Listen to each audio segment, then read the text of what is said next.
আসসালামু আলাইকুম। আজকে আমি ভেজিটেবলস স্যুপ রান্না করব, চিকেন ভেজিটেবল স্যুপ।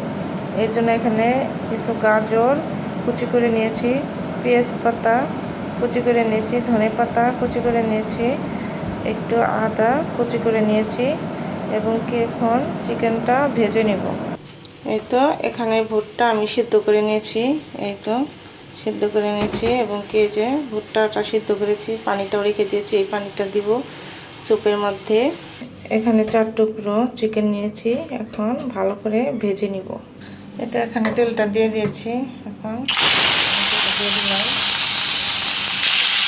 উল্টে পাল্টে ভেজে নিচ্ছি ভালো করে, তারপরে পানি দিয়ে সিদ্ধ করে নেব, দেখতে পাবেন।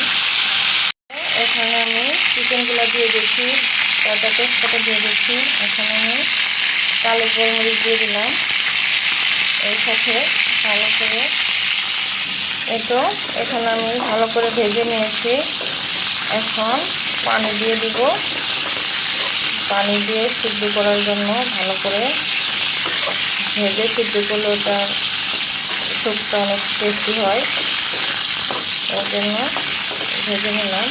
এখন লাল লাল হয়ে গেছে, এখন পানিটা দিয়ে দিই। এই তো এখানে যে আমি ভুট্টা সিদ্ধ করে রেখেছি, এই পানিটাই দিয়ে দিব।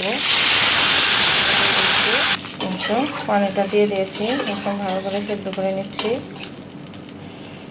এই তো এখানে বলক চলে আসবে, আর কিছু করতে হবে না, এখন ঢেকে দিয়ে রাখবো।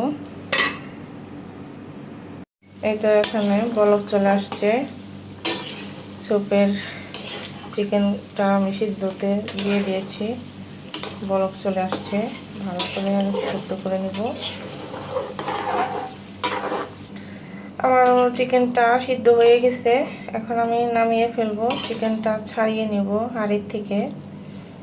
আমি এখানে হাঁড়ির থেকে চিকেনগুলা ছাড়িয়ে নিচ্ছি হাত দিয়ে, আপনারা চাইলে কেটে নিতে পারেন। আমি ছাড়িয়ে নিয়েছি ভালো করে।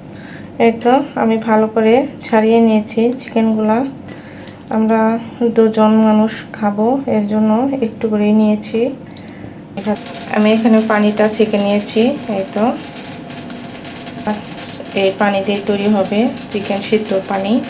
ছেঁকে রাখা পানিটা চুলায় দিয়ে দিয়েছি, এখন বলক আসা পর্যন্ত অপেক্ষা করব, বলক আসলেই ভেজিটেবলসগুলো দিয়ে দিব।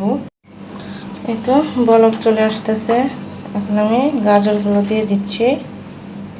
এই তো আমি গাজরগুলো দিয়ে দিয়েছি।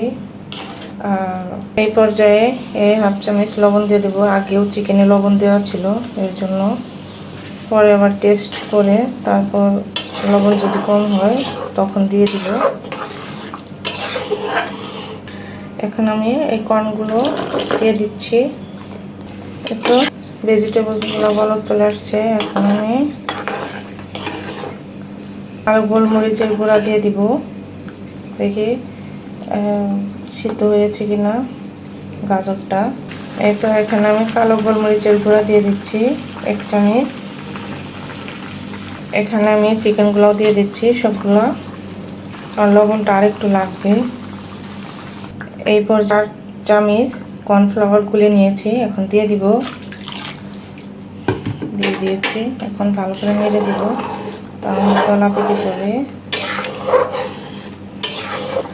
এই পর্যায়ে আমি একটা ডিম দিয়ে দিলাম, ফেটিয়ে নিয়েছি, ভালো করে নাড়াচাড়া করে দিব। ডিম দিয়ে ভালো করে নাড়াচাড়া করে দিলাম। এই পর্যায়ে আমি ধনে পাতা আর পেঁয়াজ কুচিগুলো দিয়ে দিব, পেঁয়াজের পাতা। আমার রান্নাটা কমপ্লিট, অনেক টেস্টি হয়েছে। এই তো দেখুন আমার স্যুপটা এরকম হয়েছে, কতটা সুন্দর হয়েছে, খেতে অনেক সুস্বাদু হয়েছে। এখন খাবো।